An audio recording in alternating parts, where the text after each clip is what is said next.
Babel, the Biblical City of Babylon, by Ben Flanders and Philip Wynne. The story of Babel is told in both the Old and New Testament. Although the city of Babylon and Babel are commonly referred to as the same city, there's still controversy over whether or not they're the same.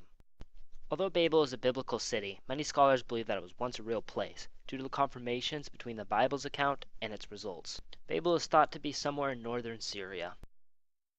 More specifically, somewhere in between Tel Brach, Amadah, and Tel Fakhariah. After Noah survived the Great Flood, he began living on a mountain where he populated the area. Noah and his offspring lived in unison, and all spoke one language. This unity among humanity would soon come to an end.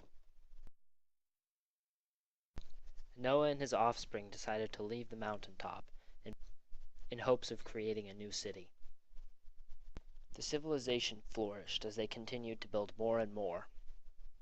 The unity among the civilization is what led them to such great wealth and prosperity. This prosperity led to the construction of the Tower of Babel, a tower that would be so tall that it could reach to heaven itself.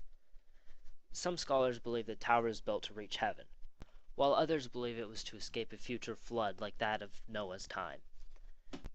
And others believe that it was built simply for the glory. God looked down upon the people and knew that the tower would only pull them away from him. So in an effort to preserve their faith, he destroyed the tower, confused their language, and scattered the people across the earth. The city was abandoned, and the age of prosperity for all of humanity ended. The people of Babel fled in every direction, creating new civilizations and new cities. The story's accuracy in its dispersion patterns of people compared to what scientists know actually happened are very similar, causing many scientists to wonder if this biblical story is true. Some important elements to this story is first, destiny, that all of humanity is destined to be separate from one another and be separated by our beliefs. Punishment from God due to your lack of faith.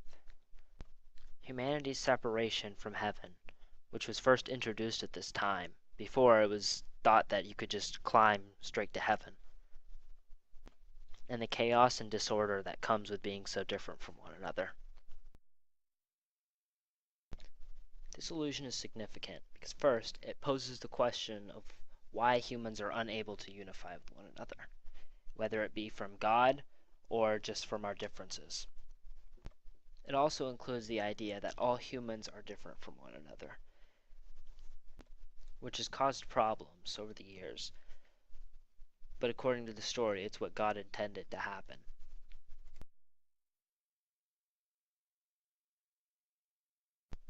One significant reference to Babel and the Tower of Babel is the word to babble.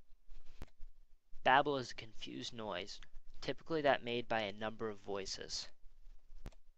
The word is named after the confusion caused by God's confusion of the Babel language. The movie The Amazing Spider-Man is an allusion to the Tower of Babel, in which one scientist tries to play God, just like the civilization of Babel, and eventually it leads to their downfall.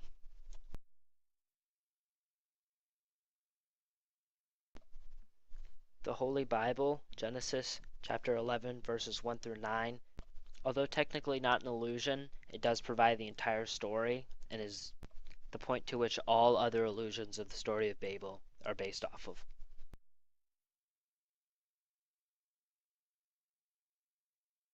The book series The Hunger Games is another allusion that demonstrates the chaos and problems that come with trying to play God. In this story, the villain, President Snow, attempts to dictate the lives of everyone in his civilization, eventually leading to his downfall.